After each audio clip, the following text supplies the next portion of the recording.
내가 먼저 들어가야지. 두필씨, 잡아갈 거다. 잡아갈 거다. 아이고, 내 손주 녀석이랑 참 닮았네.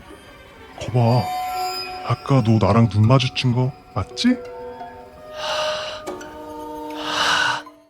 흥미로운 이야기를 해주는 남자, 곽두필의 시선의 곽두필입니다.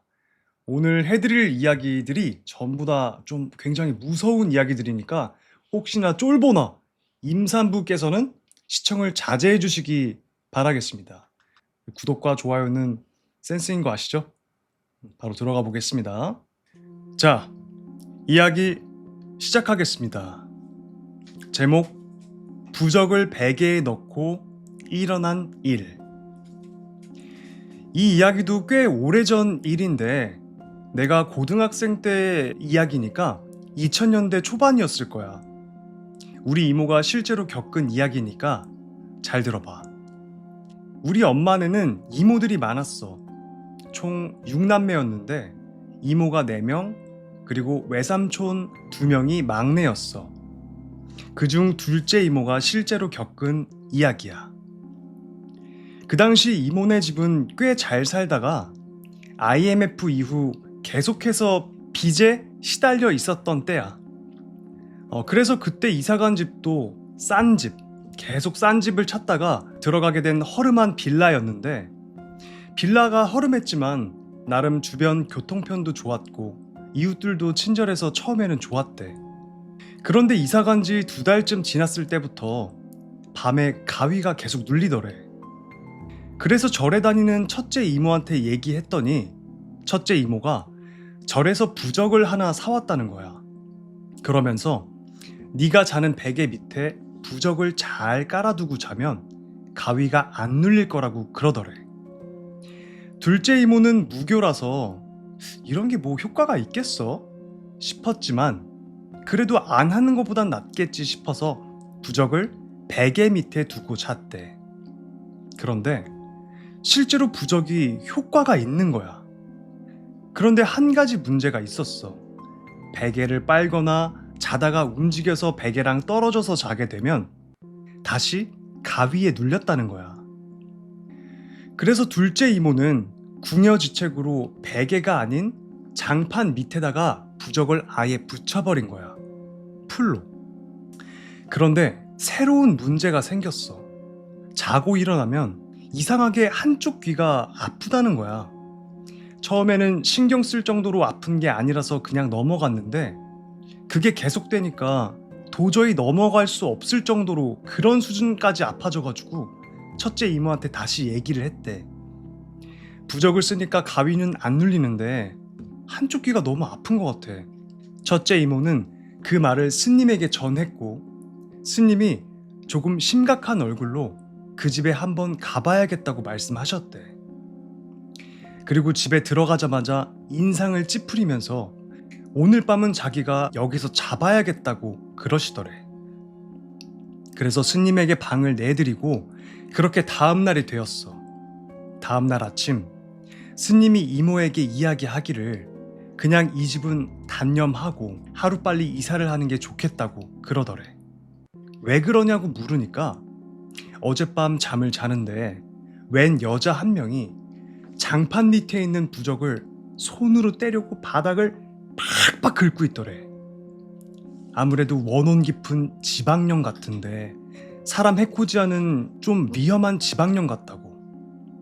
큰 구판을 열던가 이사를 가는 게 맞는데 이게 보통 큰 굿으로는 안 될 것 같다고 하시면서 이사를 추천해 주셔서 결국 이사를 갔다는 이야기야. 자고 있는데 내 옆에서 부적을 때려고 바닥을 손톱으로 팍팍 긁어대는 귀신이라니 너무 무섭지 않아? 라는 이야기였습니다. 이거 내가 겪은 거랑 좀 많이 비슷하다. 좀 약간 다른 그거긴 한데 그래가지고 시험을 볼 때 근데 저희 어머니가 어디서 이제 부적을 가져오신 거야. 난 몰랐어. 그래가지고 이제 1차는 패스를 했고 2차 중요한 시험 전날에 내 베개 밑에다가 부적을 넣어 놓으신 거야. 난 아예 몰랐지 그거를. 그리고 자고 있는데 이상하게 그날따라 잠이 너무 안 오는 거야. 이상한 마음에 베개를 열었지? 부적이 있대? 그래서 그냥 밖에다 버렸지 이렇게. 뭐야 이러면서. 그리고 나서 시험을 봤는데 광탈을 해버린 거지. 그러니까 그 뭔가 그게 있나 봐. 그 부적이 있었다면 아마 동국대 들어가지 않았었을까? 부적이라는 게 효험이 있는 것 같아요. 자, 다음 이야기입니다. 제목: 군대에서 유체이탈 경험. 그날 저는 부사수 주이병과 불침번 근무를 서는 날이었습니다. 근무가 시작되고 여느 날과 다름없이 주이병에게 조금 잘 테니 당직사관 순찰 돌면 깨워달라 말한 후 벽에 기대자마자 잠이 들었습니다.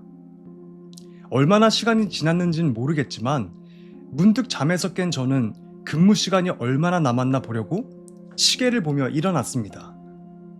그런데 이상하게도 분명히 일어났는데 제 몸은 여전히 벽에 기대어 자고 있었습니다. 저는 깜짝 놀랐지만 루시드 드림 같은 것에 관심이 많았던지라 무섭다기보단 좀 신기해서 와, 이게 말로만 듣던 유체이탈인가? 하며 주변을 열심히 돌아다녔습니다. 그러다 조금 더 멀리 나가보고 싶은 마음에 막사 밖을 나와 위병소 쪽으로 향했습니다. 저는 신이나 위병소를 통과해 나갔고 역시나 위병 근무자들은 전혀 반응을 보이지 않았습니다. 야, 이거 끝내주는데? 유체이탈 할만한데? 더 멀리 나가볼 생각에 신이 나서 위병소를 막 지나쳐 밖으로 나가려는데 저기 멀리서 뭔가 이상한 것이 보였습니다. 여자의 실루엣처럼 보이는데 몸을 휘적 거리면서 제 쪽으로 술 취한 사람처럼 천천히 다가오고 있었습니다. 뭐야? 이 밤에 저 사람이야? 귀신이야? 왠지 모를 기분 나쁜 느낌을 풍기며 어깨를 축 늘어뜨리고 힘없이 비틀비틀 거리며 다가오는 모습에 소름이 끼쳐 옆으로 숨어서 그걸 지켜보기로 했습니다. 다행히 의문의 여자는 저를 보지 못한 것인지 위병소 쪽으로 몸을 휘적거리면서 천천히 걸어가고 있었고 그 모습을 지켜보며 속으로 안심하고 한숨 돌리는데 갑자기 그 여자가 기이한 모습으로 고개를 들더니 제 쪽으로 고개를 획 돌렸고 그 모습을 본 저는 저도 모르게 쌍욕을 내뱉었습니다. 으악! 씨발 뭐야? 그 여자의 모습은 눈에서 피눈물이 뚝뚝 흐르고 있었고 얼굴의 반은 무엇에 맞은 것인지 갈린 것인지 심하게 함몰되어 있는 얼굴로 저를 보며 섬뜩하게 웃고 있었습니다. 너무나 끔찍한 모습으로 정확하게 저를 보며 웃는 모습에 너무 놀라 슬금슬금 뒷걸음질을 치는데 그 여자가 저를 보며 웃으며 말했습니다. 내가 먼저 들어가야지. 그 말과 동시에 그 여자는 위병소 안쪽으로 미친 듯이 달려가기 시작했고 잠시 멍하게 있다 여자가 아무 짓도 안 하고 그냥 가버려서 안심을 하다가 여자가 한 말을 다시 곱씹어 봤습니다. 내가 먼저 들어가야지? 어딜 들어간다는 거지? 내가 먼저 들어가? 좋됐다! 씨발! 순간 제 몸을 벗어나 유체이탈 중이라는 게 떠올랐고 저는 미친 듯이 위병소를 지나쳐 그 여자를 따라갔습니다. 하지만 이미 그 여자는 막사에 거의 다 도착해 있었고 진짜 큰일 났다는 생각에 눈물 콧물 다 흘리며 정신없이 뛰어갔지만 여자가 먼저 막사 안으로 들어가는 모습을 보며 미쳐버리는 줄 알았습니다. 그런데 그때 어디선가 목소리가 들렸습니다. 님? 상병님? 곽두필 상병님? 으악 씨발! 욕지거리와 함께 잠에서 벌떡 깨어났습니다. 눈을 떠보니 주의병이 이상한 눈으로 저를 보고 있었습니다. 곽두필 상병님, 근무 교대할 시간입니다. 꿈이었는지 진짜 유체 이탈이었는지는 잘 모르겠지만 충격이 채 가시지 않아 얼떨떨한 기분으로 주변을 한번 살펴보고 상황을 파악한 저는 주의병을 와락 안으면서 창피했지만 눈물을 흘렸습니다. 와 씨, 주의병 네가 날 살렸구나. 정말 고맙다. 벙쪄있는 주의병을 끌어안고 안도하고 있는데 그 순간 불침번을 서고 있던 옆쪽의 출입문이 자기 혼자 확 하고 열렸습니다. 저와 주희병은 깜짝 놀라 그 출입문을 쳐다봤지만 그곳엔 바람도 불지 않고 아무것도 없었습니다. 그날 겪었던 일이 꿈인지 아니면 정말 유체 이탈이었는지 알 수 없지만 정말 소름 돋는 경험이었습니다. 주희병이 깨우지 않았다면 전 어떻게 되었을까요? 라는 이야기였습니다. 그 여자가 만약에 먼저 뛰어들어가서 내 몸에 들어갔다면 나라는 영혼은 이제 다시는 못 들어가고 그 여자 귀신이 들어가서 삶을 살아가는 거겠지? 약간 이 얘기를 보면서 영화 인시디어스가 생각이 나는데 그것도 그런 내용이에요. 영혼이 잠깐 나갔을 때 악귀가 들어간 거야, 몸에. 아무튼 그런 인시디어스가 떠오르는 사연이었습니다. 자, 다음 이야기입니다. 제목, 남자 기숙사에 나타난 여자 귀신. 대학교 다닐 때 1학년 1학기 때는 기숙사에서 생활했습니다. 기숙사는 총 3개의 동이 있었는데 한 동은 여자 기숙사, 2개 동은 남자 기숙사였습니다. 옛날 여자 기숙사를 따로 짓기 전엔 한 동은 남자가, 한 동은 여자가 사용했다고 합니다. 제가 있던 남자동에는 유명한 방이 있었는데 502호실로 전혀 문제가 없는 방이었지만 창고로 사용되고 있었습니다. 끝방을 창고로 사용하는 것도 아니고 한가운데 있는 방을 창고로 사용하는 것이 좀 이상해서 기숙사 선배 형과 호프집에서 술을 마시다가 물어봤는데 예전에 우리가 쓰고 있던 동은 여자 기숙사였고 502호 살던 여자애가 같은 학교 선배랑 사귀다 차이고 자기 방에서 목을 매 죽었는데 그 이후에 그 방에서 자꾸 여자 귀신을 봤다거나 이상한 소리를 들었다는 사람이 자꾸 나와서 그 호실을 폐쇄했다는 것이었습니다. 저는 그 이야기를 듣고 그냥 어디에나 있는 흔한 귀신 소문이라고 생각했고 그 방에는 뭔가 하자가 있는 거겠지 생각하고 넘어갔습니다. 기숙사는 한 방에 3명이 사용했는데 가장 선배는 싱글 침대, 후배들은 2층 침대를 쓰는 구조였습니다. 어느 날 친한 친구가 자기 방 선배랑 후배 전부 주말이라 집에 갔다고 자기 방에서 치맥이나 먹자고 제안하길래 동기 한 명을 더 불러 술을 마시며 한참 놀다가 졸음이 밀려와서 방 주인인 친구는 싱글 침대에, 저는 2층에, 동기는 2층 침대 1층에서 잠을 청했습니다. 새벽 3시가 넘은 시간 불을 끄고 한참을 잠자리가 바뀌어 뒤척이다가 간신히 잠이 들려고 하는 찰나 갑자기 방에 불이 켜지더니 싱글 침대에서 자고 있던 친구가 소리를 지르며 저를 깨웠습니다. 야 두필아 일어나봐! 잠도 안 오다 이제 겨우 잠이 들려고 하는데 호들갑을 떨며 깨우는 친구의 짜증이 밀려와 왜 그러냐고 짜증을 냈는데 친구의 말이 싱글 침대에 누워있다가 친구도 잠이 안 와서 한참을 뒤척였다고 합니다. 그러다가 제가 자고 있는 2층 침대를 우연히 봤는데 웬 입이 허리까지 벌어진 비정상적인 모습의 여자가 혀를 땅에 끌릴 정도로 내밀고 2층 침대에 바짝 붙어서 자고 있는 저를 공중에 둥둥 떠서 쳐다보고 있었다고 합니다.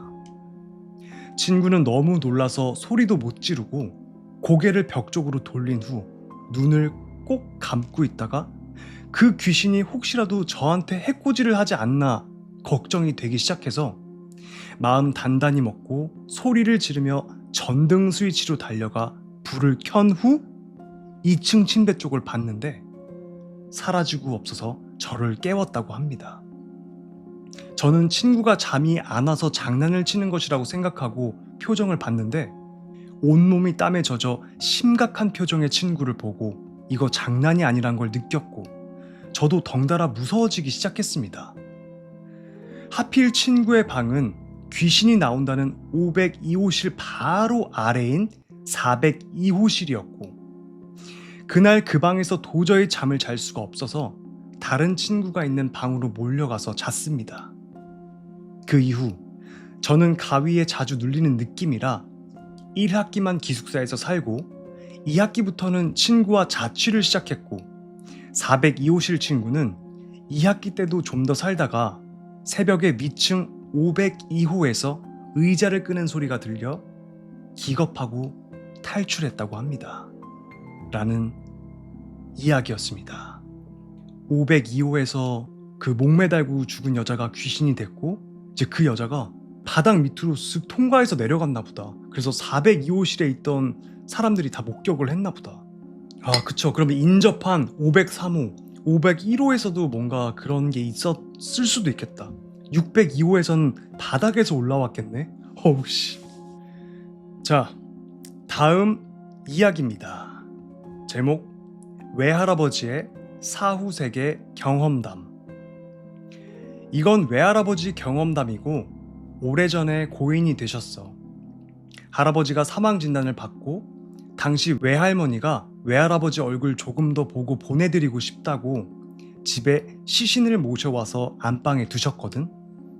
이틀 뒤에 안방 문이 열리면서 외할아버지가 물 좀 달라고 하시면서 기어 나오시는데 외할머니, 이모들 다 기절.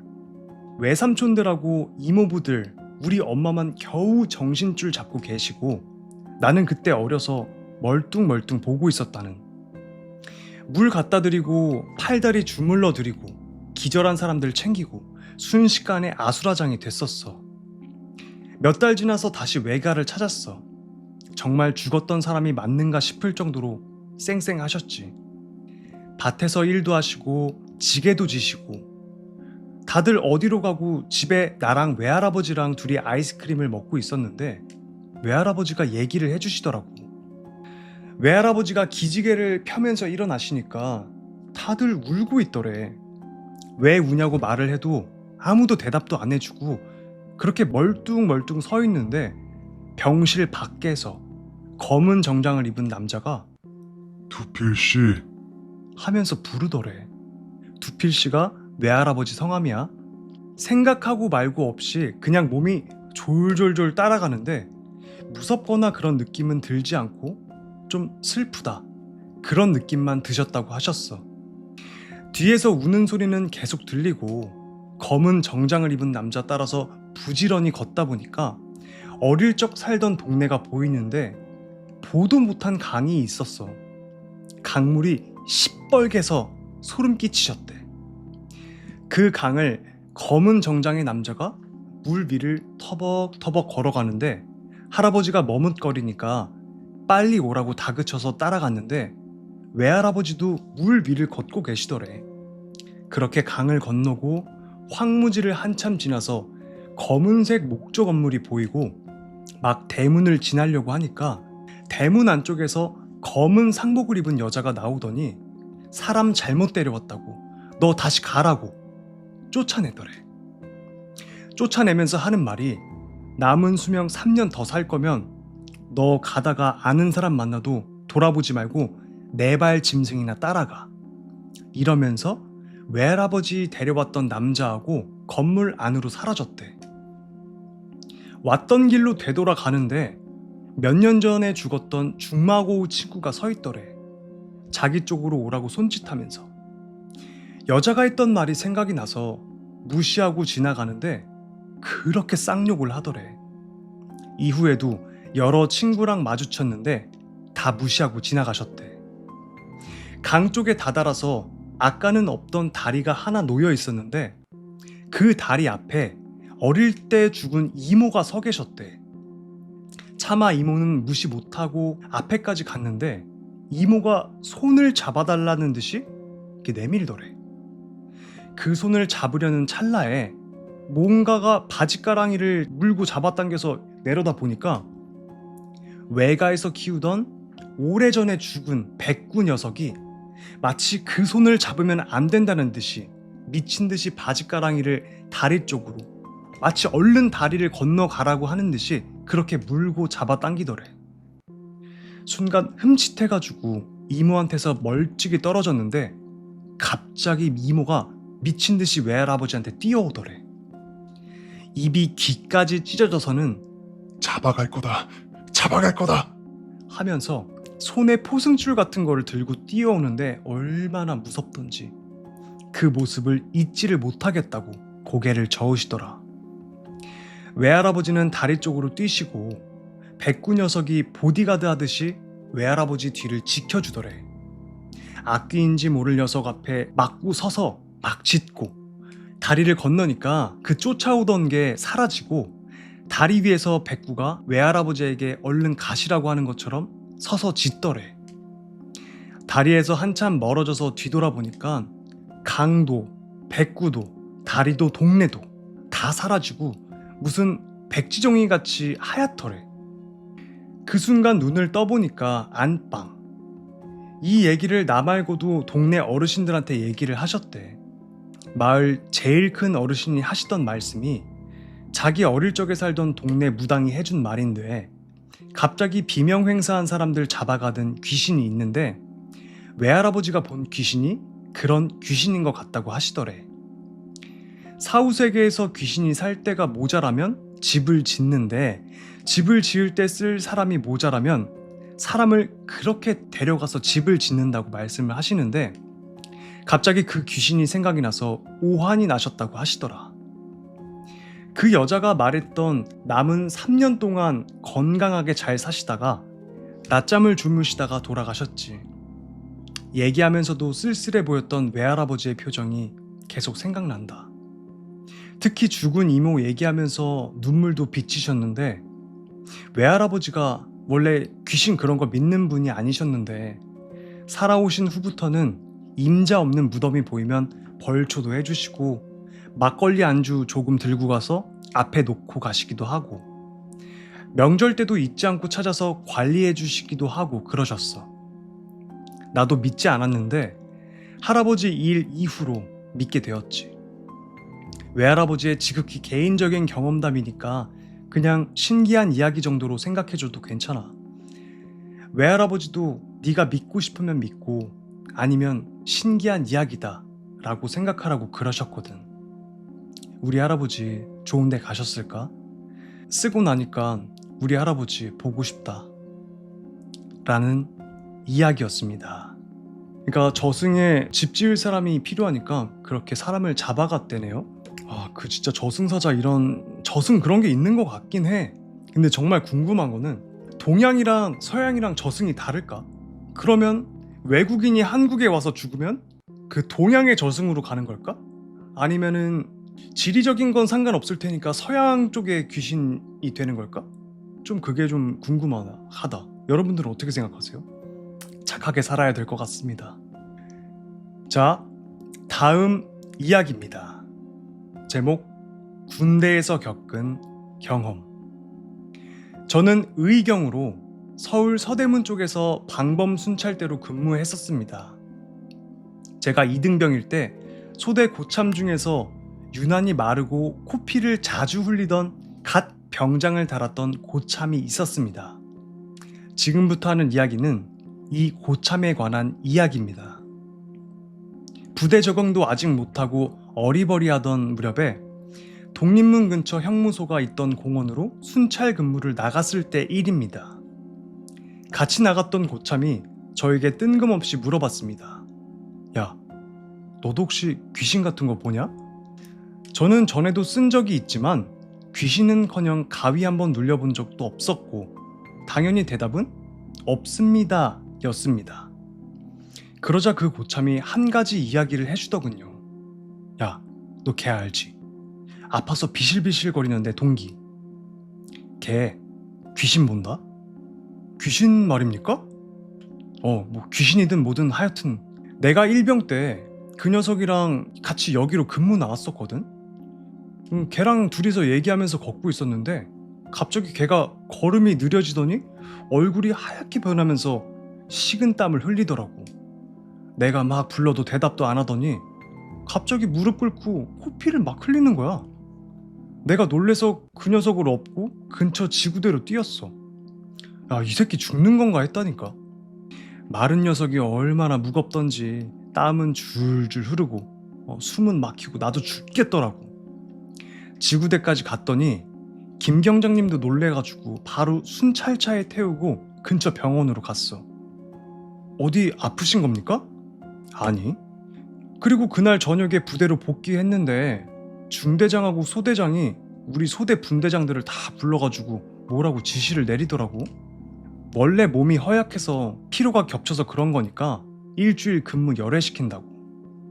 동기가 근무를 빠져버리고 분대장들이 걔를 건드리지 말라고 하니까 그때부터 온갖 갈굼은 내가 대신 당했지. 아우 씨. 나도 열받아가지고 걔랑 서로 말 한마디 안 하다가 한 달쯤인가 지나서 그 자식하고 외출을 같이 나가게 돼서 물어봤거든. 왜 그런 거냐고.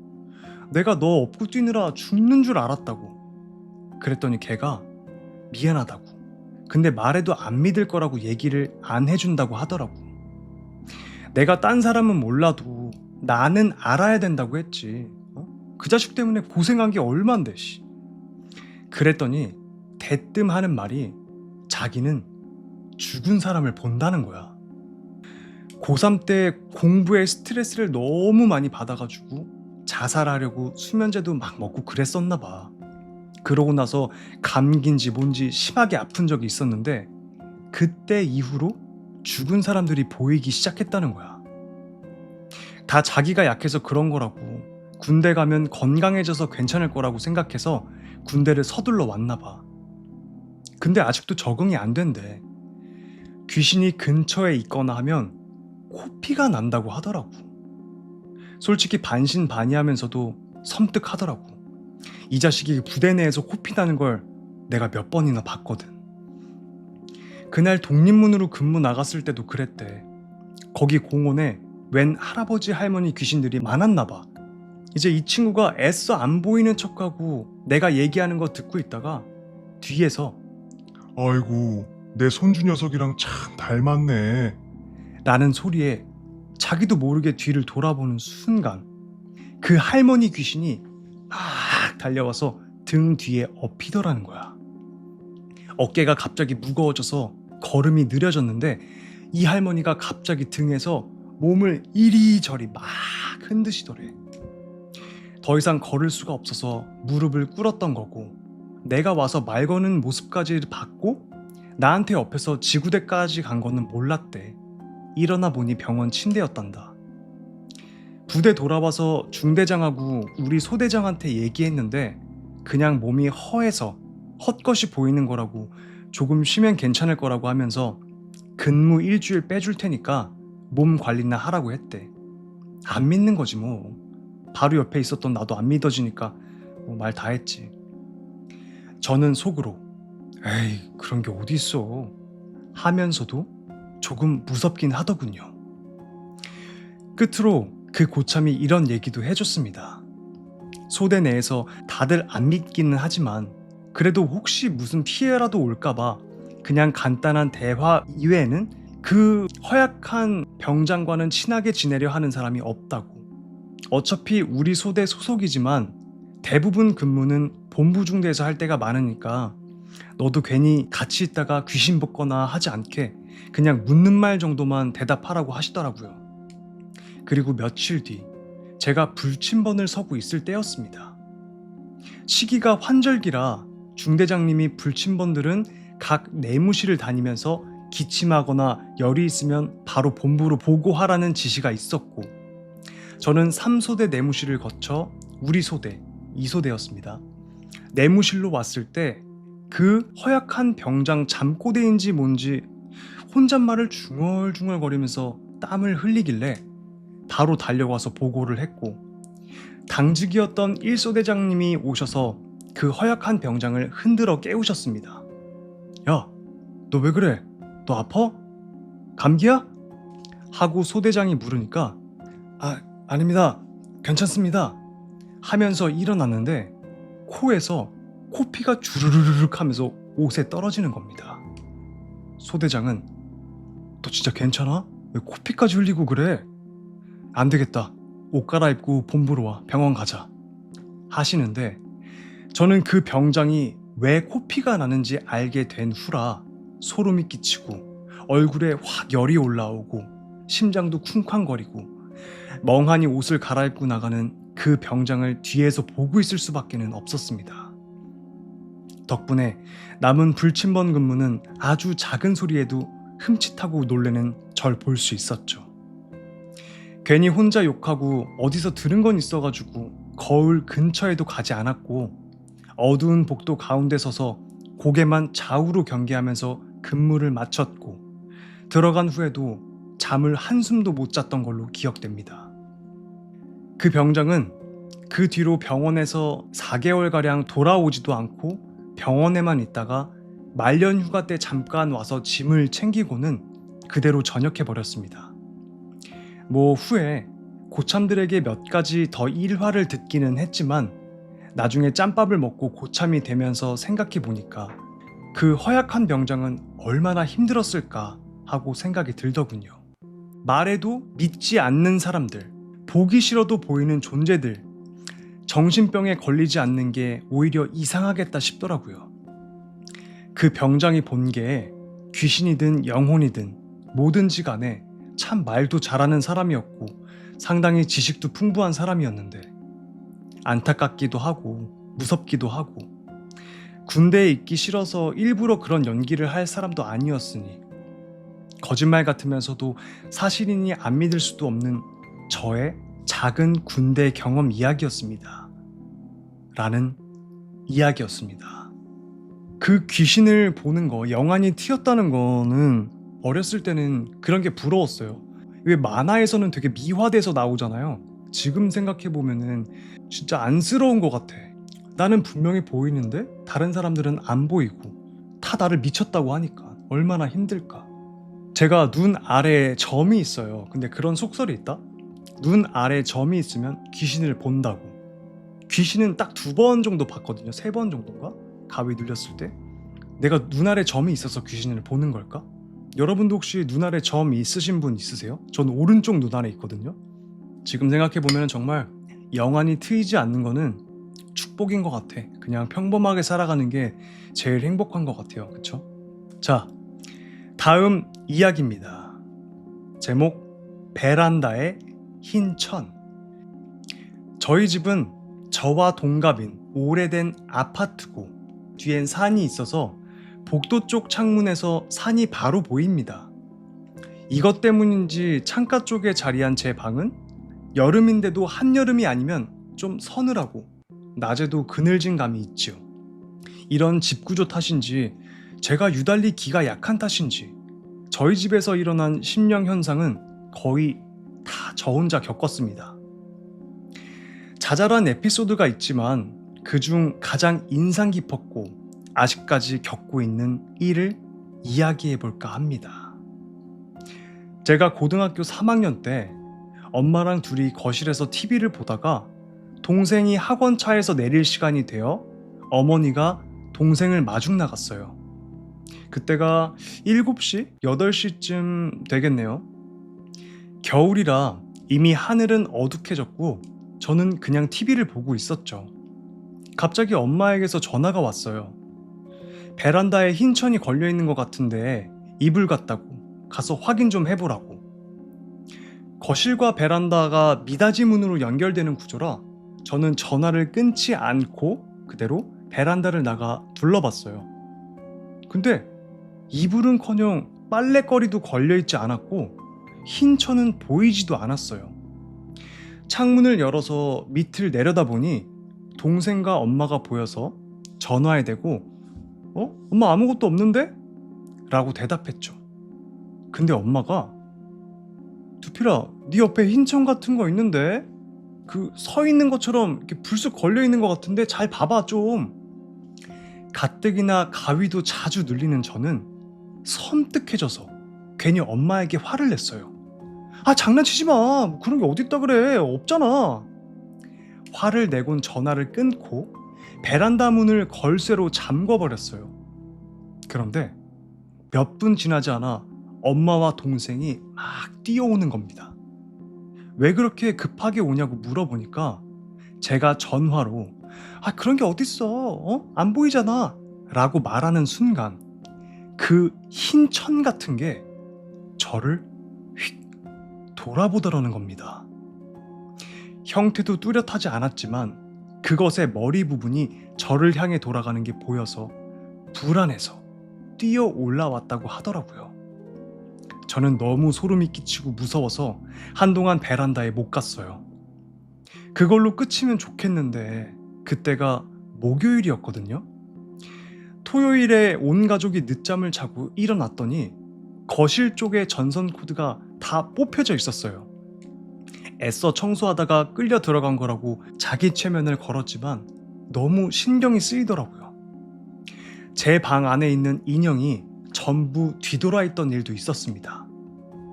방문마다 십자가를 걸고 난 뒤엔 잠잠하지만 제 방문 밖 책장 위의 작은 인형들은 아직도 돌아가요.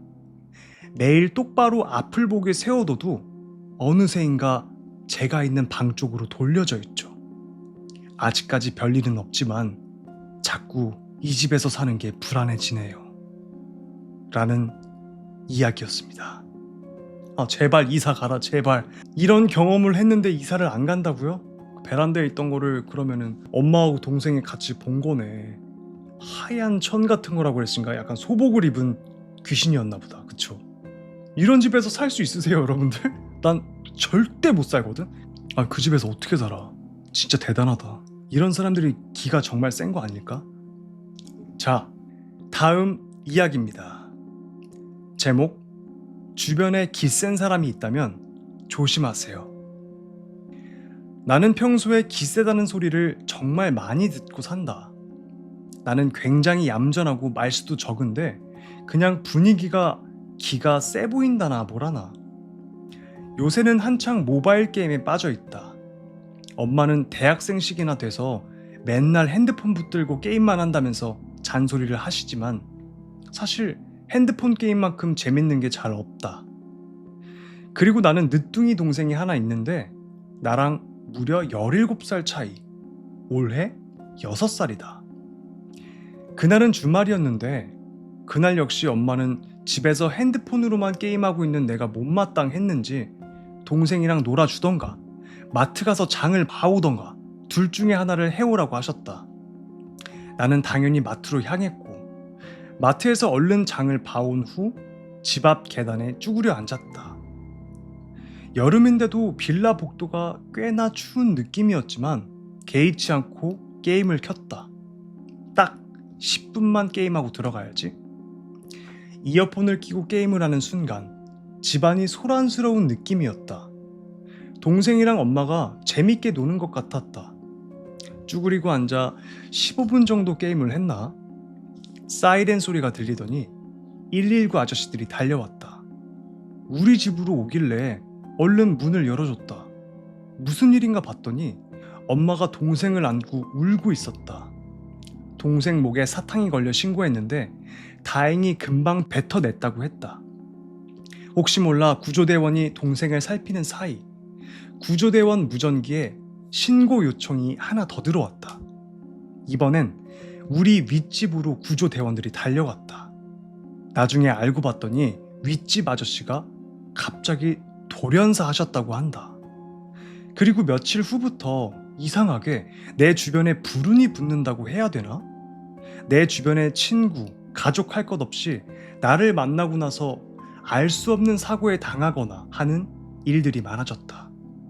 심각성을 느낀 나는 엄마와 함께 용하다는 점집을 찾아가 봤는데 거기에 있던 무당이 너는 기가 너무 세서 이런 데 오면 안 된다고 하며 당장 나가라고 했다. 나와 엄마는 끈질기게 요즘 주변에 불운이 따른다며 사정사정하여 점을 보게 되었다. 그리고 무당은 다짜고짜 가족 중에 누구 죽을 뻔한 적 있냐고 물었다. 죽을 사주인데 살아있는 가족이 있다면서. 그때 엄마가 최근에 동생 목에 사탕이 걸린 이야기를 하면서 그날 윗집 아저씨가 죽었다는 이야기를 했다. 그 말을 들은 무당은 한참 혼자 고민하더니 이렇게 말했다.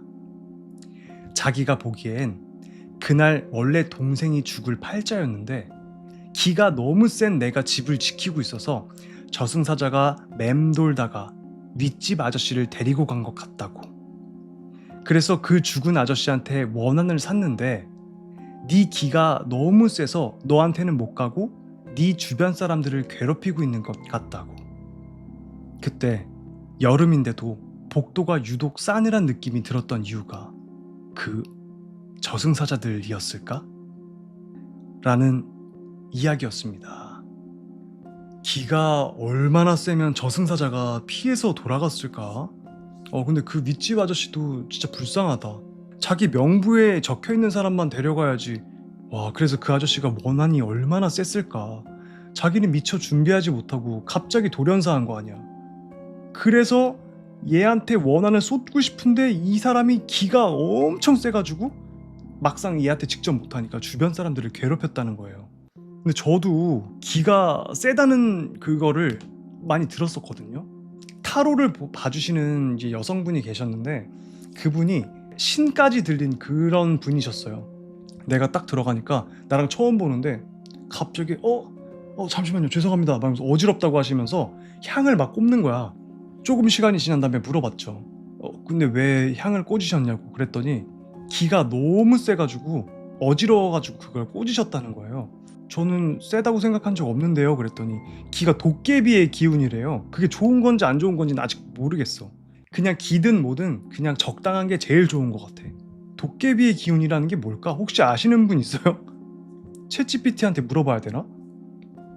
우리 어깨 한 번씩 털고 귀신 털고 갑시다. 오케이. 다음 이야기입니다. 제목 공포 동아리에서 겪은 폐 건물 탐방 이야기. 안녕하세요. 이번 이야기는 들은 이야기라 실화인지 괴담인지 모르겠어서 그냥 괴담으로 하겠습니다. 저는 공포 쪽에 관심이 많은 사람입니다. 절친이 하나 있었는데 그 녀석도 저와 같이 공포라면 환장을 하는 녀석이었죠. 그러던 중 친구가 우리 공포 동호회에 한번 가입해서 놀아보는 건 어떨까? 하는 겁니다. 저야 오 괜찮지. 야 바로 가자 하고 맞장구 쳤습니다. 그래서 인터넷으로 공포 동호회를 알아보게 됐고 가입을 하게 되었습니다. 그 후 심심해서 인터넷에서 동호회 카페를 살펴보던 중 동호회 공지에서 다음 주 주말 폐 건물 갈 사람들을 모집하게 된 것이었습니다. 그날은 친구랑 같이 우리 집에서 놀고 있던 터라 게시판을 보고 친구에게 야 동호회에서 그 폐가 갈 사람 모집한다는데 너 갈 거지? 하고 물었습니다. 친구는 오케이 같이 한번 가보자 재밌겠다 하고 수락을 했죠. 그리고 그 주가 넘어가고 다음 주 월요일에 카페 관리자가 장소와 시간을 공지로 알려줬습니다. 토요일 오후 8시 30분 땡땡 건물입니다. 저는 친구에게 연락을 하고 이번 동호회 공지 떴다고 알려줬죠. 친구도 공지를 확인해보고 이번 주 주말에 보자고 했습니다. 그리고 당일 슬슬 출발하려고 준비를 한 후 차 안에서 친구를 기다렸습니다. 친구가 도착했고 제 차를 타고 목적지에 다다랐어요. 땡땡 건물에 도착했는데 폐 병원이었습니다. 근데 그날 비가 내리고 있었어요. 그래서 준비해온 우산을 쓰고 나갔는데 오잉? 동호회 사람들이 그래도 어느 정도 와 있을 줄 알았는데 거기에 모인 인원은 저랑 친구를 제외하고 여자 한 명만 나와 있는 겁니다. 여자가 인사를 하는데 안녕하세요. 제가 땡땡 동호회 회장입니다. 앞으로 잘 부탁드려요. 근데 그 회장이 여자인 건 그때 처음 알았고 그 여자가 엄청 이쁘고 귀여웠어요. 친구 얼굴을 보니 공포 체험이고 뭐고 그 여자에게 꽂혀서 정신 못 차리는 게 훤히 보이더라고요. 저도 호감이 가긴 했지만 그래도 초면이라 일단 인사치레를 하고 근데 인원이 이게 다인가요? 라고 말을 했는데 날씨가 이래서 다들 안 온 것 같다며 일단 건물 안으로 들어가자고 했어요. 그렇게 3명이 건물 안으로 들어가 여기저기 살펴보고 있는데 친구놈이 그 여자 회장한테 치근덕대는 게 느껴졌어요. 저는 속으로 또 저거 또 지랄이네 저거. 하여간 개벌은 남 못 주는구만 하고 생각하고 있었습니다. 그 늦은 밤 비까지 오는 날씨에 폐병원, 정말 오싹오싹했습니다. 건물 안으로 들어가자 그 전에 누군가 다녀갔는지 벽에는 낙서에 병원 그 특유의 냄새, 거기다 군데군데 거미줄까지. 기분이 정말 나빴습니다. 그러던 중 쭉 가다 보니 계단이 보였는데 동호회 회장이 저 지하실 한번 내려가 보자고 제안을 했습니다. 솔직히 너무 무서워 고민하고 있던 찰나 친구 녀석이 그러지 말고 3명이서 가위바위보를 해서 진 사람 1명이 혼자 내려갔다 둘러보고 올라오는 게 재밌겠다고 하는 겁니다. 속으로 와, 이런 미친 새끼가. 하지만 3명이고 가능성이 있어 보였기에 수락을 했습니다. 하지만 웬걸 제가 당첨이 돼버렸습니다. 휴대폰 불빛에 의존한 채 계단을 내려가려 발걸음을 떼는데 뒤에서 친구놈이 어깨를 툭 치면서 빨리 내려가 임마 하는데 그 순간 핸드폰을 떨어뜨리고 말았습니다. 핸드폰은 나뒹굴며 계단 아래로 떨어졌고 저는 친구에게 쌍욕을 내뱉었습니다. 안 그래도 무서운데 친구는 야, 너 쫄았냐? 하면서 비아냥까지 하니 저는 너무 화가 나서 에이씨, 야 휴대폰 버리고 말지 하면서 계단에서 올라와 입구 쪽으로 걸어갔습니다. 그러자 친구가 아야 미안해 하면서 제 옷깃을 잡았는데 순간 뒤돌아보니 친구가 안 보이는 겁니다. 뭐지? 분명 내 옷깃 잡아당겼는데? 하며 뒤쪽을 제대로 돌아봤는데 그 계단 앞에 서서 동호회 회장과 친구가 저를 쳐다보며 웃고 있는 겁니다. 두필씨 어디 가요? 안 내려가실 거예요? 순간 오싹한 기분이 들고 소름이 끼쳐서 저는 비명을 지르며 입구 쪽으로 달려가기 시작했습니다. 그리고 입구를 빠져나와 차에 다시 타서 마음을 추스렸습니다. 그런데 아까 분명히 놓쳐서 계단 아래로 굴러떨어졌을 터인 핸드폰이 울리는 겁니다. 뭐지? 아까 분명히 핸드폰을 확인해 보니 메시지가 와 있었고 그 내용은 금일 우천으로 인해 폐 건물 탐방은 취소되었습니다. 그리고 친구에게 온 문자. 야, 나 오늘 집에 있어서 거기 못 갈 것 같아. 다녀와서 썰 좀 풀어주라. 미안. 내가 술 쏠게. 그리고 입구 쪽을 쳐다보았지만 아무런 인기척이 없었습니다. 저는 바로 차를 몰고 집으로 달렸습니다. 이건 홀렸다는 것 말고는 설명이 안 되는데 언제부터였지? 그 후 저는 동호회를 탈퇴하고 그런 장소에는 발도 들이지 않습니다. 라는 이야기였습니다. 나는 죽을 때까지 그런 거 가입 안 할 것 같아. 근데 또 생각해보면은 유령의 집이 있잖아요. 그것도 그런 기분으로 가는 거겠죠. 스릴을 느끼러. 우리가 공포영화를 보는 것도 마찬가지고. 이러고 저 뭐 5만, 10만 되면은 폐가 한번 가야 되나? 그런데 거기서 진짜 많이 붙어서 온대요, 귀신들이. 알게 모르게.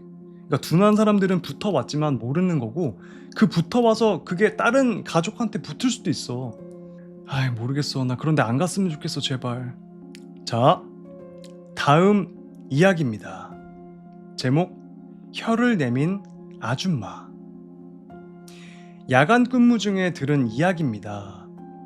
그 후임은 군산에 살고 있었습니다. 고등학생인 후임은 10시 정도에 피곤한 몸을 이끌고 집으로 터벅터벅 걸어오고 있었습니다. 그날따라 몸이 많이 피곤했답니다. 고층 아파트 단지에 보시면 분리수거장이 있잖아요. 무심코 쓱 본 분리수거장에 흔하게 볼 수 있는 가족용 바퀴 달린 회전 의자가 버려져 있더랍니다. 딱 봤을 때 의자가 자기 쪽을 향해 있었는데 의자를 지나고 나서 뭔가 기분이 이상해 뒤돌아봤답니다. 그런데 지나간 후에도 앉는 부분이 자기 쪽을 향해 있더랍니다. 의자가 저절로 내 쪽으로 향했다는 거죠. 깜짝 놀라긴 했지만 대수롭지 않게 그냥 이상하네 정도로 생각하고 엘리베이터를 탔답니다. 멍하니 올라가는 빨간 숫자를 보며 서 있다가 11층이 지나가는 걸 보고서야 잘못 눌렀다를 알아차렸답니다. 문이 열렸습니다. 앞에 웬 아주머니가 서 있었습니다. 덩치가 좀 큰 아주머니였습니다. 저 내려갈 건데 타시겠어요? 내려가시는 거 아니세요? 무표정으로 후임의 눈만 뚫어져라 바라보고 있었습니다. 저 안 타시면 내려갑니다 하며 문을 닫으려는 찰나에 앞으로 쓱 다가오는데 순간적으로 왜인지는 모르겠지만 정말 무서웠답니다. 아줌마가 서 있는 곳에 센서등도 안 켜졌답니다. 간발의 차로 문이 닫히고 후임은 11층으로 내려가며 엘리베이터 창문을 보는데 아줌마는 뒤돌아서 계단으로 뛰어옵니다. 11층에 도착한 후임은 집 벨도 누르기 전에 계단에 있는 방화문부터 잠급니다. 엘리베이터에서 내리면 1101호와 1102호 대문이 마주보고 있는 구조, 그리고 방화문은 앞에 있었겠죠. 방화문에 있는 투명 유리를 통해 뛰어내려오는 아줌마의 발이 보이지만 역시나 센서 등은 작동을 안 했다고 합니다. 기겁을 한 후임은 문을 두드리며 엄마 나왔어 문 열어 엄마. 문이 열리고 집에 들어와서 문을 다 잠그고 엄마한테 아무도 문 열어주지 말라고 하고 방에 들어왔답니다. 꿈인지 생시인지 모를 만큼 놀라고 정신이 없어서 씻지도 않고 교복도 안 벗은 채 이불을 뒤집어 쓰고 골아 떨어졌답니다. 다음날 아침이 밝았습니다. 여느 때와 다름없이 어제 일은 잊어버린 채 상쾌하게 기지개를 펴고 본인 방 창문을 열었습니다. 어제 본 아줌마가 혀를 길게 내밀고 자기를 쳐다보고 있었습니다. 후임은 기절을 했고 며칠 후 이사를 했습니다. 아직도 그 목을 맨 채로 자기를 쳐다보고 있던 아줌마 얼굴과 표정이 생생하게 떠올라서 힘들다고 하며 뉴스에도 나왔지만 사망 시간이 정확하지 않아 엘리베이터에서 본 게 죽은 후의 모습인지 죽기 직전의 모습인지 아직도 모른답니다. 라는 이야기였습니다. 창문을 열었을 때 앞에 있던 아줌마는 귀신 아줌마가 아니라 내 창문 앞에 목이 매달아서 죽어있는 시체였던 거야. 아줌마의 시체. 여러분 그거 아시나요? 목을 매달고 죽으면요 혀가 여기까지 내려온대요. 뭐 이게 과장됐을 수도 있겠지만 어쨌든 혀를 잡고 있던 근육이 다 이완돼가지고 혀가 말도 안 되게 쭉 나온다고 하더라고요. 자, 다음 이야기입니다. 제목 합승. 친구들과 술을 마신 어느 날이었습니다. 한 잔 두 잔 마시다 보니 시간이 훌쩍 지나 지하철은 물론 버스까지 끊겼습니다. 전 외박을 하면 부모님의 불호령이 떨어지기 때문에 택시라도 타고 가려고 호프집을 나왔습니다. 근데 이 호프집이 번화가가 아닌 그냥 외진 아파트 단지 내에 있는 곳이어서 택시가 잘 잡히지가 않는 것입니다. 결국 한참을 기다려서야 전 택시를 탈 수가 있었는데 얼마 가지 않아 단지 길 쪽 모퉁이에서 한 할머니께서 택시를 기다리는 듯이 보였습니다. 기사 아저씨께서 저에게 합석해도 되냐고 물었고 전 자신이 기다린 것만큼이나 할머니께서도 기다리셨을 것이라고 생각을 하니 기사 아저씨의 요청을 거절할 수가 없었습니다. 이윽고 할머니께서 앞좌석에 앉으시고 택시는 다시 목적지를 향해 출발을 하였습니다. 전 술도 많이 마시고 오랫동안 한자리에만 앉아 있었던 터라 뒷좌석에서 꾸벅꾸벅 졸고 있었습니다. 그런데 도중에 기사 아저씨께서 저에게 말을 건네는 겁니다. 저기 앞에 아가씨가 택시를 기다리는 것 같은데 밤도 늦었고 위험하니까 합승 어떠신지요? 전 졸리기도 하고 피곤하기도 하고 그냥 건성으로 예, 마음대로 하세요 라고 대답했습니다. 기사 아저씨는 조수석 창문을 열고 물어봤습니다. 저 아가씨 어디 가세요? 그런데 그녀는 말을 하지 않고 택시 안을 멀뚱멀뚱 쳐다만 보고 있는 겁니다. 다시 한번 기사 아저씨는 어디 가냐고 물었지만 밖에 있는 여자는 여전히 대답이 없었습니다. 그때 기사 양반 빨리 출발이요! 할머니께서 갑자기 재촉하셨습니다.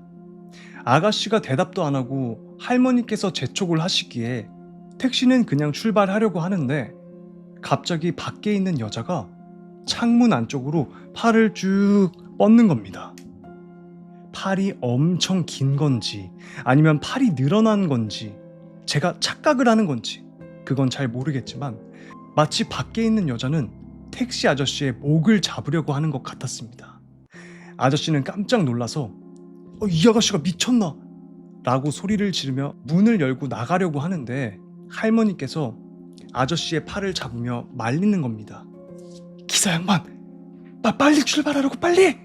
택시 아저씨는 할머니의 말에 아랑곳하지 않고 젊은 여자가 버릇없이 군다면서 차문을 열고 밖을 나가려고 발 한쪽을 내디뎠는데 그때 갑자기 아저씨가 안색이 하얗게 질리면서 아저씨는 서둘러서 택시를 타더니 출발을 했습니다. 순간 아무 말도 없이 고요한 정적이 흐르고 택시 아저씨가 먼저 입을 열었습니다. 혹시 할머니도 보셨어요? 그럼 봤지. 어여 따라올라. 아까 그녀를 태우려고 할 때 할머니께서는 보셨답니다. 밖에 있는 여자가 원피스를 입고 있었는데 그 원피스 치마 밑으로 다리가 보이지 않았다고 하는 겁니다. 즉, 밖에 있는 그 여자는 허공에 떠 있는 상태였죠. 그런 여자가 갑자기 창문에 손을 넣으면서 저희들을 못 가게 하니 할머니께서는 기겁을 하신 겁니다. 전 믿기지가 않아서 뒤를 돌아봤는데 저희 차 뒤에 그 여자가 서 있었는데 정말로 다리가 없는 겁니다. 라는 이야기였습니다. 나는 처음에 할머니가 귀신인 줄 알았어요. 반전이다. 그 공포영화의 클리셰처럼 그쵸? 안 내리면 되잖아.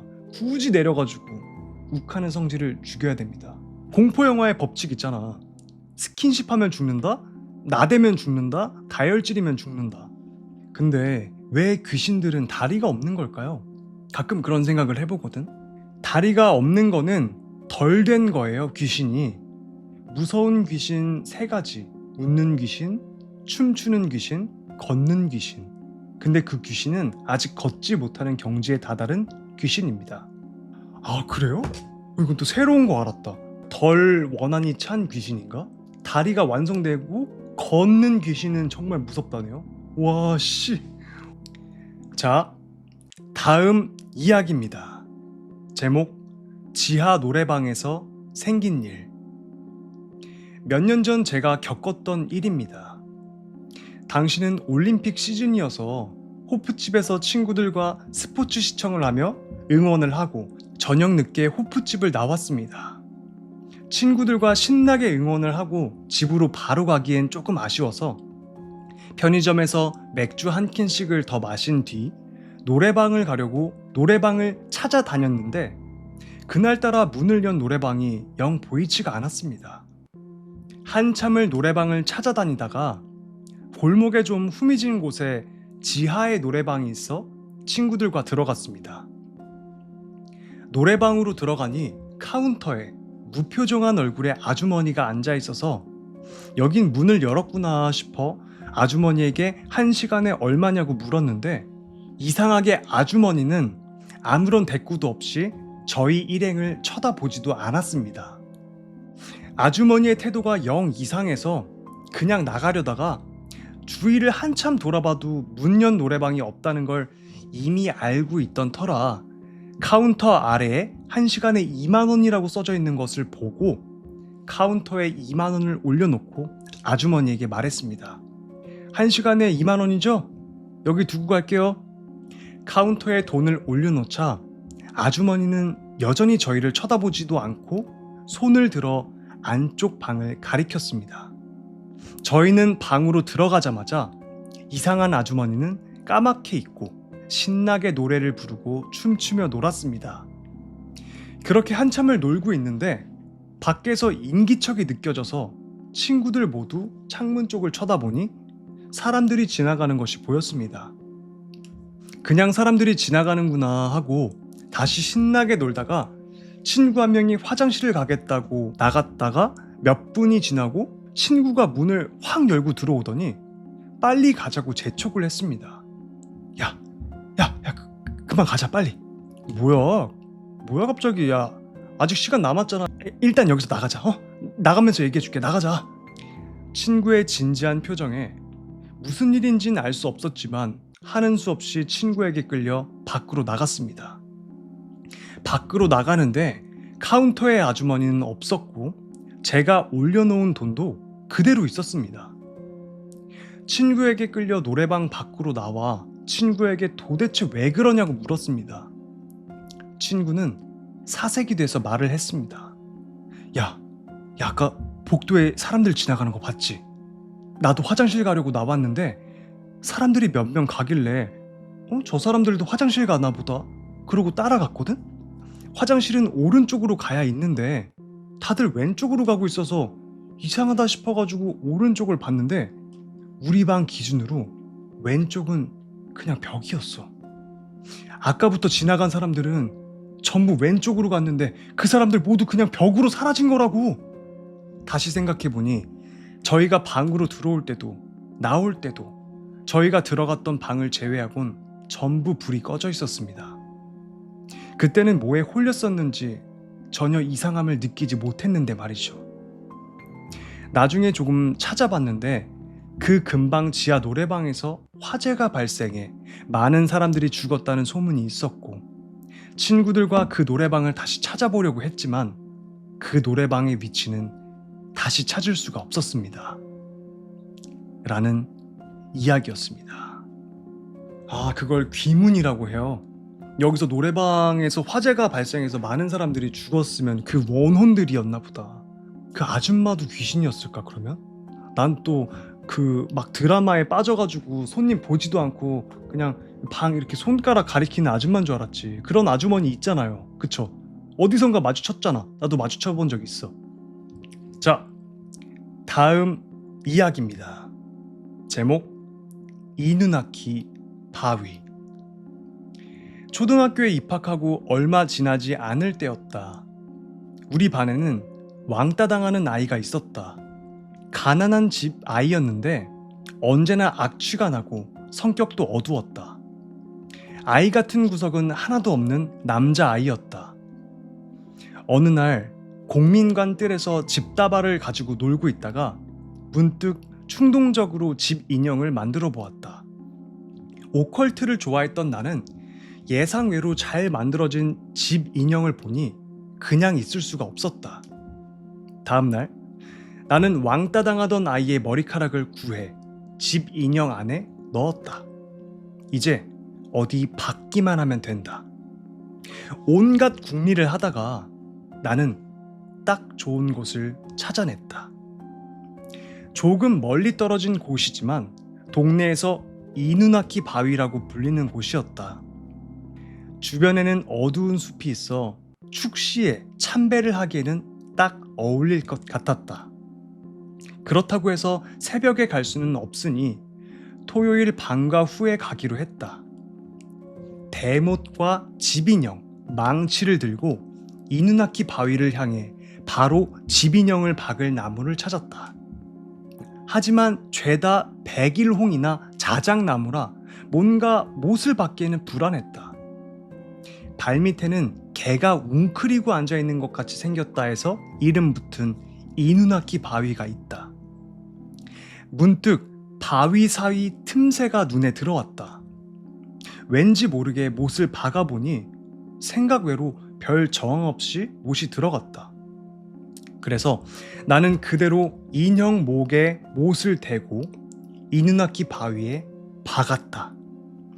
몇 번 망치로 꽝꽝 내리치고 속이 시원해진 나는 그대로 집에 돌아갔다. 몇 주 지난 후에는 아예 잊어먹었다.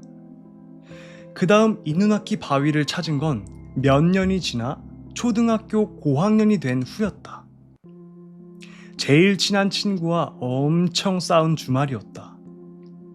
처음 집 인형을 박았던 왕따 당하던 아이도 멀쩡했고 완전히 잊었을 터인데 내가 왜 또 그곳을 찾았는지는 모르겠다.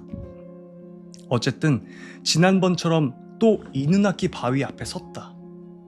이전과 다름없이 어두운 숲속 바위가 웅크리고 있었다. 지난번 내가 인형을 박았던 자취는 없었다. 지난번처럼 친구의 머리카락을 넣은 집 인형을 박는다. 목 밑에 못을 대고 망치를 힘껏 내리친 후 집으로 돌아왔다.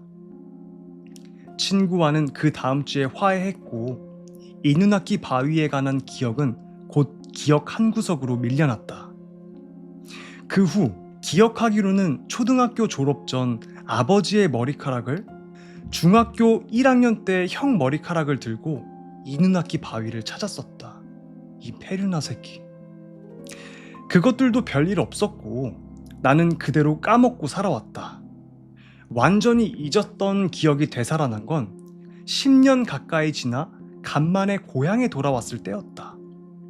제일 친한 친구와는 여전히 연락하고 있었다. 어른이겠다. 같이 술을 마시기로 했다.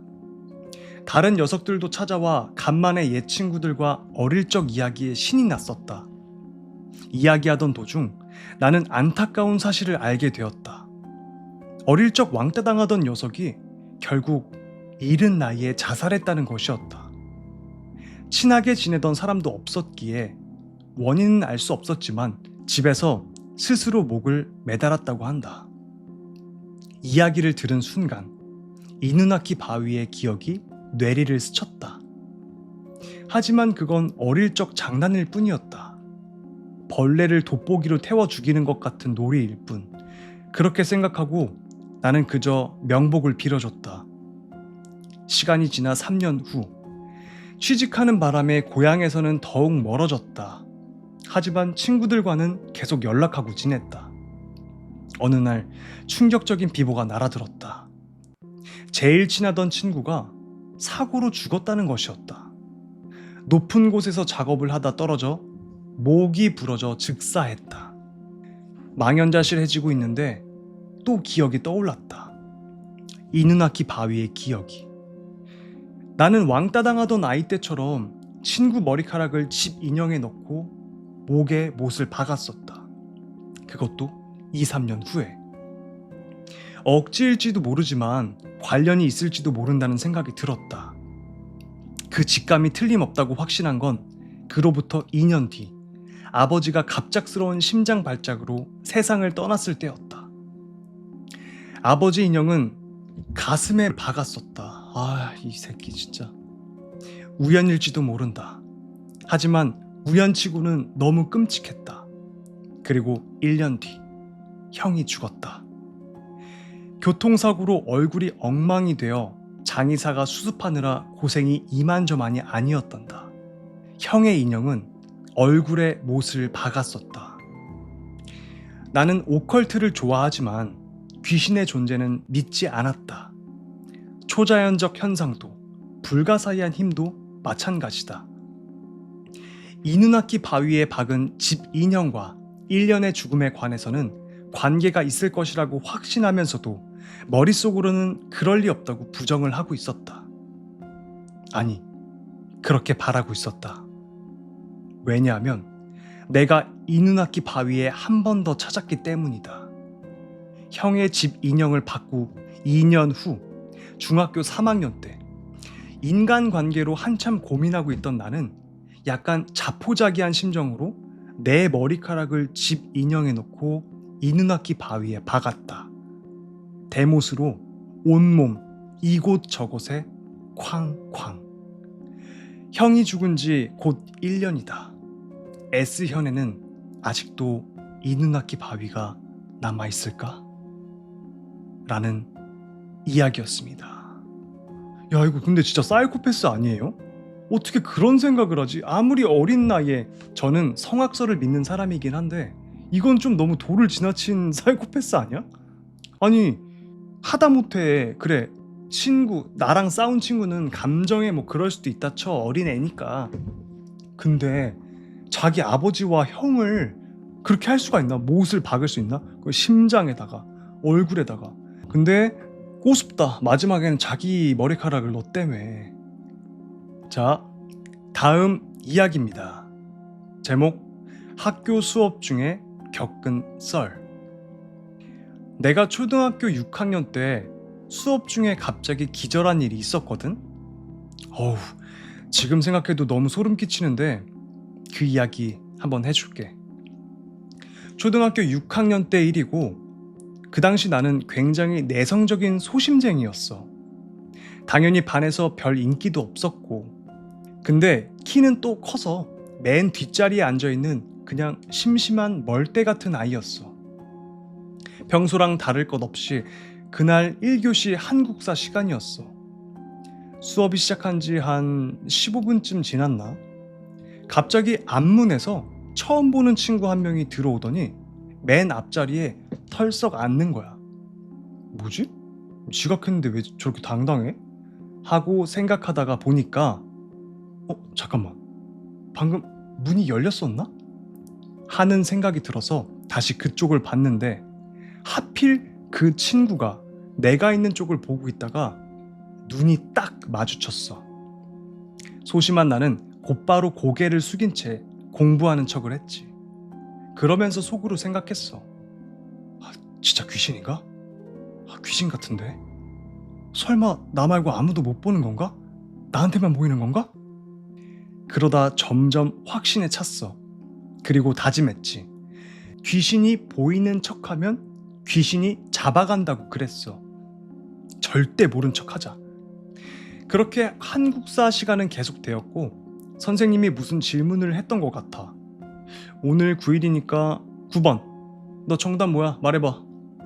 평소에 공부를 더럽게 못하던 9번 친구 민희는 한숨을 푹 쉬며 자리에서 일어났고, 맨 앞에 앉아있던 그 친구도 갑자기 따라 일어나더니 민희 앞으로 가서 엄지손가락으로 자기 목을 긋는 신용을 하며 씩 웃는데, 난 또 그게 너무 무서워서 하고 나도 모르게 작게 비명을 질렀나 봐. 그러자 주변 공기가 무서울 정도로 차갑게 변한 것 같은 느낌이었어. 나는 재빨리 고개를 푹 숙이고 책에 적혀있는 글자들을 연필로 쓱쓱 긋는 척을 하고 있었는데, 어느새 순식간에 귀신 친구가 내 앞으로 쓱 다가오더니 얼굴 밑으로 얼굴을 쓱 들이밀고 하는 말. 거봐, 아까 너 나랑 눈 마주친 거 맞지? 그 후 나는 그 자리에서 기절하고 병원으로 실려갔었어. 이게 다시는 일어나지 않았으면 하는 인생에서 가장 무서운 경험이야. 라는 이야기였습니다. 물론 혼자 있을 때 귀신을 보는 것도 무서울 텐데 나는 오히려 사람이 많은데 나만 보는 게 진짜 무서울 것 같아. 맞아요.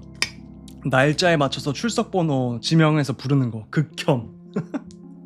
자, 다음 이야기입니다. 제목, 항아리. 내가 신촌의 오피스텔에 이사를 와 독립을 처음 시작했을 때의 일이다.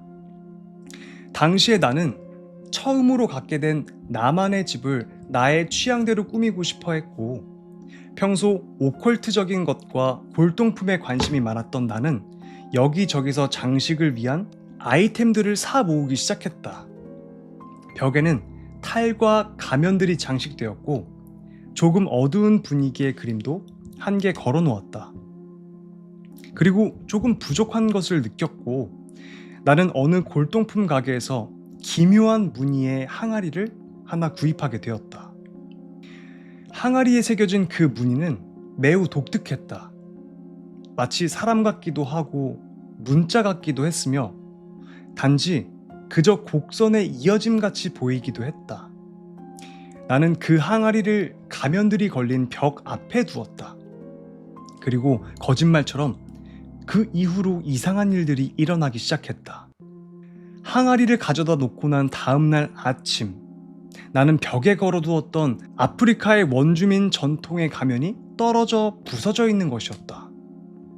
나는 그 가면을 아주 마음에 들어 했기 때문에 굉장히 아쉬워했으나 이미 부서져 버린 것은 어쩔 방도가 없었기 때문에 가면은 쓰레기통으로 담기게 되었다. 그 이후로도 벽에 걸린 가면들은 하나 둘씩 떨어져 부서져 버렸고 결국 탈과 가면들 모조리 버려지게 되었다. 가면들이 모조리 다 떨어졌을 때까지도 나는 그것이 항아리 때문일 것이라고 생각도 하지 못했다.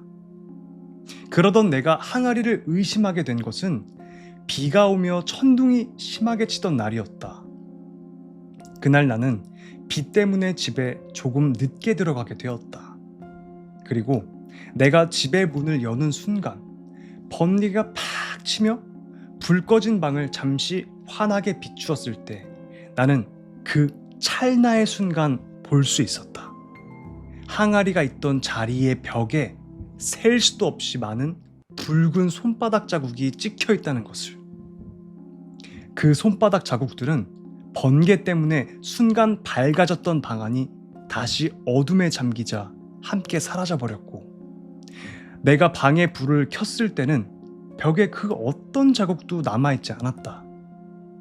내가 헛것을 보았나 싶었으나 왠지 모르게 찜찜한 기분이 들어 인터넷에 항아리의 사진을 올려보기로 했다.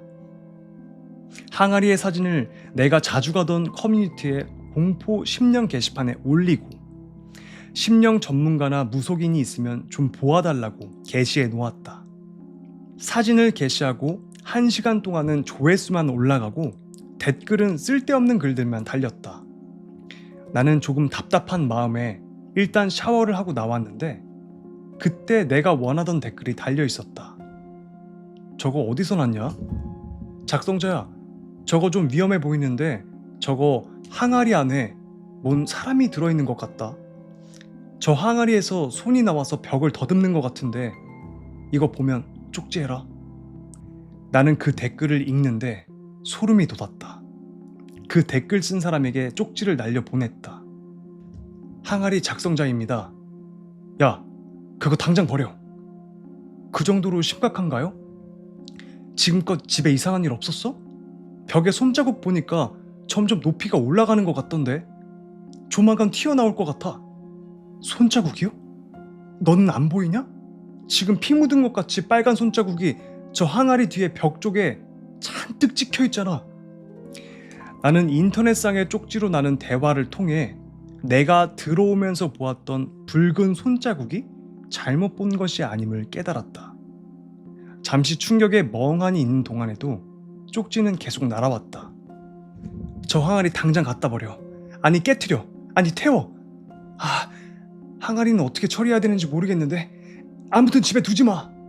나는 댓글이 아니더라도 항아리를 더 이상 집에 둘 용기가 없었고 들고 가서 버리기도 무서웠지만 집에 두는 것은 더더욱 무서웠기 때문에 항아리를 들고 집을 나섰다.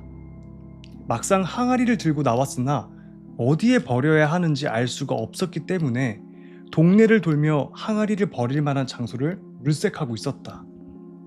빗발이 점점 심해지고 결국 내가 아무데나 버려야겠다고 생각을 했을 때였다. 번쩍! 소리도 없이 번개가 내려치며 순간 시야가 환하게 빛남과 동시에 항아리에서 튀어나온 붉은 손이 내 몸을 더듬으며 타고 올라오는 것이 보였다. 너무 놀란 나는 항아리를 놓쳐 떨어뜨렸다. 땅에 떨어진 항아리는 산산이 조각이 나버렸고 나는 두려움에 떨며 집으로 돌아왔다. 이후 나는 집의 벽지를 모조리 새 것으로 바꾸었고 오컬트나 골동품에 대해서는 관심을 끊게 되었다. 그 이후로 지금까지 별다른 이상 없이 살고 있다. 그런데 비가 왔던 어제 나는 번개가 치는 순간 집의 문 앞에 셀 수도 없이 무수히 많이 찍혀있는 붉은 손자국을 보았다. 아무래도 이사를 가야 할 것 같다. 라는 이야기였습니다. 항아리를 깨트렸지만 결국 그 안에 있던 붉은 손들, 그게 따라왔네. 항아리는 어떻게 해야 되냐 진짜. 뭐 종이 같은 거, 사진 같은 거는 불에 태운다지만 그 항아리는 어떻게 해야 되지? 영화 엑소시스트 맞나? 아프리카의 고대 그 유물인가를 들고 왔어 집에. 그때부터 귀신이 쓰인 거야. 그냥 길거리 다니면서 거울이나 오래된 장롱을 가져와도 위험한데, 그런 어떤 오컬트적인 서사가 있는 물건이면은 더더욱 위험한 거 아닐까? 여러분들 혹시나 밖에서 그럴 일도 없겠지만 너무 예쁘게 보이는 거울이나 장롱, 의자, 이 세 가지는 죽어도 집에 갖고 오지 마세요. 절대로.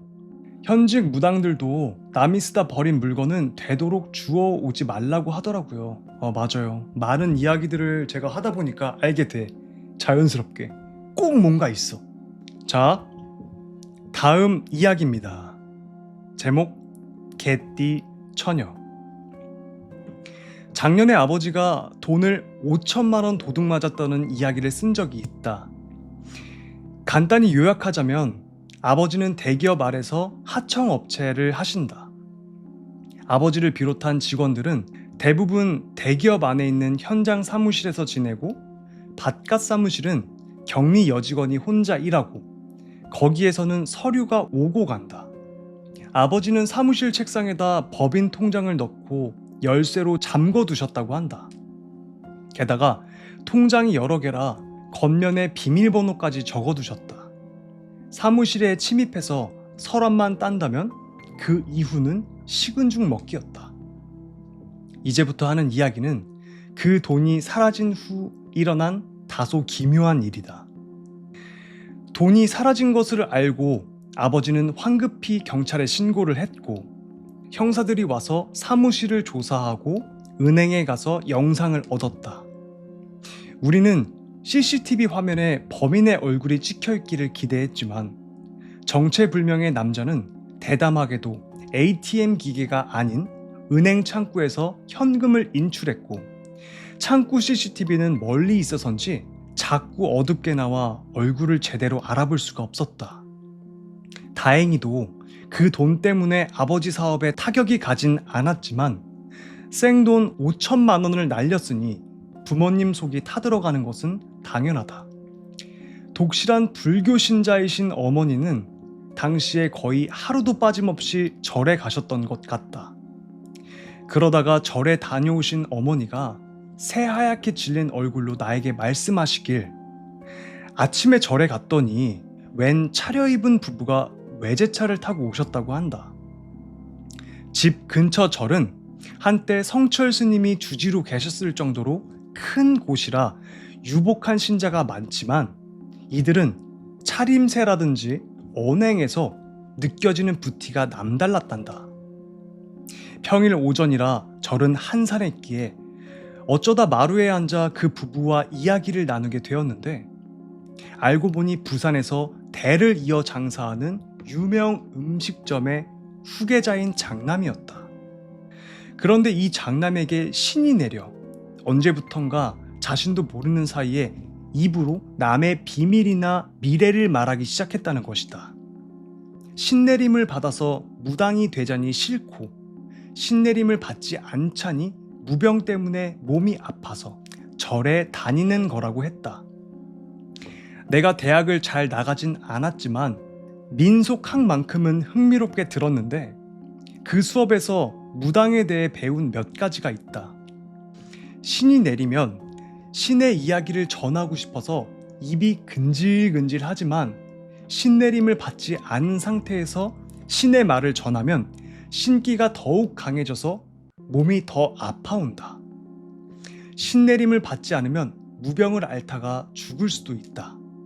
그리고 신내림을 갓 받았을 때 가장 영험하고 무당을 업으로 삼아 손님을 받을수록 기운이 약해진다고 한다. 어쨌든 그 남자는 신내림을 받을 생각이 없었기 때문에 부인은 남편의 신기가 강해지지 않게 남에게 아무 말도 하지 말라고 단단히 단속을 했다. 근데 그 남자는 뭔가 말하고 싶어서 자꾸 부인의 눈치를 보더라고 한다. 그러다가 어머니가 화장실에 가려는데 갑자기 뒤에서 불쑥 그 남자가 튀어나와 집에 돈이 나갔죠? 라고 했다. 어머니는 놀라서 그렇다고 도대체 누가 훔쳐갔냐고 물었다. 그 남자는 부인이 눈치챌까봐 사방을 흘깃거리며 빠르게 말했다. 돈 찾지 마. 돈 안 나갔으면 당신 남편 칼에 찔려 죽었어. 그거 사무실 여직원이 훔친 거야. 그 여자 개띠다.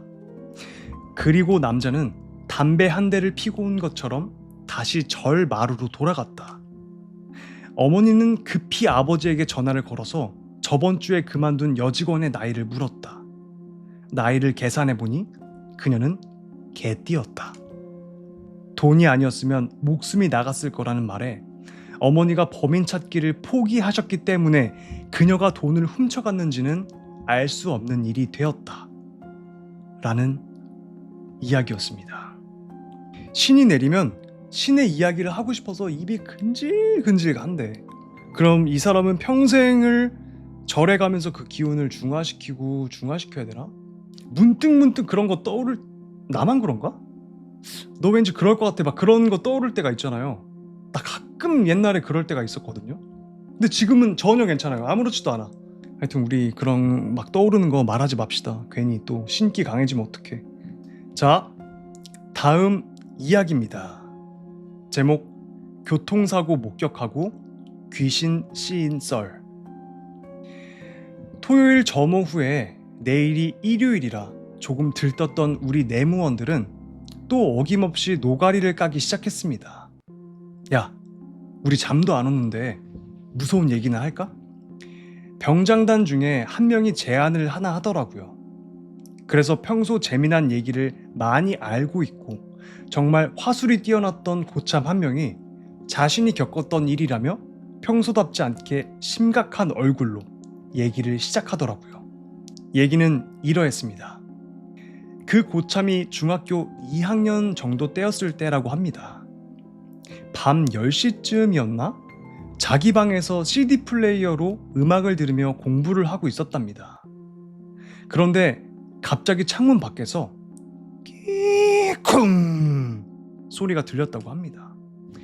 누가 들어도 교통사고가 난 듯한 그런 소리가 났는데 그 고참도 깜짝 놀라서 커튼이 쳐진 창문으로 다가가 커튼을 확 젖힌 뒤 밖을 바라봤다고 합니다. 그런데 창문 밖에는 정말 중학교 2학년짜리가 감당하기 힘든 그런 장면이 펼쳐져 있더랍니다. 그 당시 고참이 이 얘기를 하면서 그때가 생각났는지 입술을 바들바들 떨고 목소리도 떨고 그랬습니다. 그 고참의 말을 인용하자면 밖의 상황은 말 그대로 교통사고라고 밖엔 생각 들지 않는 장면이었는데 승용차 한 대가 헤드라이트를 켠 채 급정거해 있고 전방 10여 미터 앞에 하얀색 블라우스에 까만 정장 바지를 입은 한 여자가 누워있더랍니다. 여기서 고참의 말로는 여자가 그냥 누워있는 게 아니라 한마디로 자세가 말도 안 되는 자세였다고 합니다. 팔과 다리의 관절이 모두 바깥쪽으로 꺾여 있었고 목도 돌아갔는데 문제는 얼굴이 그 고참이 바라보고 있는 방향으로 향해져 있었답니다. 꺾여서. 순간 그 고참이 느낀 것은 고참의 집 창문과 그 여자가 누워있는 곳은 상당한 거리가 있음에도 불구하고 자신의 눈동자를 쳐다보고 있다는 느낌이 확 하고 느껴졌답니다. 눈이 마주치고 있었던 거죠. 순간 몇 초 동안 꼼짝을 못하고 바들바들 떨었답니다. 너무나 충격적인 장면에 한동안 정신을 차리지 못하다가 겨우 정신을 차리고 창문의 커튼을 확 다시 쳤답니다. 그렇게 다시 책상으로 돌아와 앉아서 심호흡을 하며 안정을 취하고 있는데 왠지 다시 한번 확인을 해야겠다는 생각이 들더랍니다. 아, 그러지 마. 무서울수록 확인하고 싶은 게 인간의 본능이라죠. 그래서 다시 커튼을 살살 젖힌 뒤 살짝 다시 그쪽을 봤는데, 그렇게 말도 안 되는 자세로 누워있던 그 여자가 깨끗하고 단정한 모습으로 그 자리에 서서 다시 한번 자신을 쳐다보고 있더랍니다. 숨 막힐 듯이 놀란 그 고참은 다시 창문의 커튼을 친 뒤 자리로 돌아와 방금 본 장면을 믿지 못하며 이어폰을 낀 뒤 음악을 계속 들었다고 합니다. 그렇게 음악을 듣고 있는데 방문에서 이상한 소리가 나더랍니다. 고참의 말로는 손톱으로 문을 살짝 두드리는 소리 같았다고 합니다. 너무나 무서운 나머지 문을 열지는 못하고 순간 CD 플레이어의 볼륨을 확 높여서 그 소리가 안 들리게끔 눈을 감고 계속 음악을 들었답니다. 그렇게 큰 소리로 음악을 듣고 있던 고참은 한순간 미쳐버리는 줄 알았다고 합니다. 그 이유인 즉슨 CD 플레이어를 듣다 보면 트랙과 트랙 사이에 약간의 공백이 있는 건 다 아실 테고, 그 순간엔 음악 소리가 나지를 않죠. 마침 음악을 크게 듣고 있다가 다음 노래로 넘어가는 그 공백에 그 고참의 방문에서 이상한 소리가 나더랍니다. 조금까지 나던 톡톡톡톡톡톡 소리와는 달리 북북북북 양손의 손톱으로 방문을 마구마구 긁더랍니다. 너무나 놀란 그 고참은 한동안 정신을 못 차리다가, 고참의 말로는 그 당시가 가장 무서웠는데 거의 패닉 상태로 현기증이 나더랍니다. 그래서 생각을 해보니 너무 현실성이 없는 나머지 형이 장난치고 있는 게 아닌가 하는 생각이 들었답니다. 용기를 낸 고참은 방문으로 다가가서 확 방문을 열었다고 합니다. 근데 방금까지 소리가 나던 방문 앞에는 아무것도 없고 껌껌한 집안만이 보이더랍니다. 즉시 형방으로 달려간 고참은 자고 있던 형을 깨워서 얘기를 해주자 형도 너무나 무서워하며 형님과 같이 밤을 보냈답니다. 그런데 다음날 아침 그 고참의 집에서 일하는 가정부가 고참에게 어제 밤중에 어딜 나가셨냐고 그렇게 얘기를 하더랍니다. 자신은 분명히 형 방에서 잠을 잤는데 그게 무슨 소리냐고 따졌다고 합니다. 그러자 가정부 말이 자신이 잠을 자고 있는데 누가 문을 두드리더랍니다. 그래서 문을 살짝 열었는데 팔이 살짝 보였는데 흰색 와이셔츠 같은 것이 보이더랍니다. 그래서 가정부는 마냥 그 고참인 줄 알고 어디 나가시냐고 물어보자 아무 말도 없길래 그냥 다시 방문을 닫고 돌아와서 잤다고 합니다. 그 이후로 고참은 밤마다 가위에 눌리게 되는데 그 흰 블라우스 입은 여자가 계속 나타나더랍니다. 계속 시달리다가 결국엔 어머니께 얘기를 하였고, 어머니께서 우리나라에서 용하다는 점쟁이인지 퇴마사 비슷한 그런 직업을 가진 사람이었다고 합니다. 암튼 그 사람을 집으로 불렀는데 대뜸 집으로 오자마자 고참을 보고 한다는 소리가 야 이년아 거기가 어디라고 들어가 있어? 라고 소리치더랍니다. 당시 고참은 영문도 모른 채 무서워서 울기만 했다고 합니다. 그렇게 한동안 욕을 하고 주술 비슷한 것을 외우고 그러더니 그 퇴마사의 눈빛이 고참의 머리 위를 향해 쳐다보더랍니다. 그 이후 정말 퇴마사의 능력인지는 모르겠지만 더 이상 가위에 눌리지 않았다고 합니다. 근데 가끔씩, 아주 가끔씩 그 여자가 나타날 때가 있다고 합니다. 이 얘기를 해주면서도 며칠 전에도 새벽에 가위를 눌리다가 침상 끝에 서 있는 걸 봤다고 하더군요. 아이씨. 한때 그런 얘기를 들은 적이 있습니다. 사람이 죽을 때 그 당시 자신을 쳐다보는 사람을 느낀다. 믿거나 말거나지만 딱 그 경우가 아닌가 생각이 듭니다. 당시 얘기를 듣던 분위기를 생각하면 아직도 소름이 돋고 입이 바짝바짝 마릅니다. 불이 다 꺼진 내무실에서 이 얘기를 들으며 정말 무서웠습니다. 라는 이야기였습니다. 저도 옛날에 아버지한테 그런 얘기를 들었었어요. 왜 도로가에 동물들 시체가 있을 때가 많잖아요. 그 시체를 아직 안 치웠을 때 그 시체를 쳐다보면은, 그리고 눈이 마주치면은 그 영혼이 달라붙는데, 그래서 아버지가 그런 거 보지 말라고 막 하셨었거든요. 그 얘기네. 죽을 당시에 쳐다보면은 그 사람을 느낀다고 하네요. 진짜 무섭다 이거는. 지금까지 붙어 있는 거잖아. 자, 다음 이야기입니다. 제목, 기어다니는 저승사자. 어릴 적 같은 동네에 살던 아는 형이 죽었음. 하도 어릴 때라 당시 기억이 별로 없는데 엄마는 그 일만 생각하면 소름이 끼친다고 합니다. 내가 좀 컸을 무렵 엄마가 거기에 숨겨진 얘기를 다 해줬습니다. 듣고 보니 정말 소름 돋는 이야기였죠. 엄마가 해준 이야기입니다. 내가 유치원생이었을 때 복도식 아파트에 살았었어요. 같은 동네 늘 같이 놀던 형도 살았었죠. 나, 동네 형, 우리 엄마, 그 형의 엄마, 이렇게 넷이 친하게 잘 다녔습니다.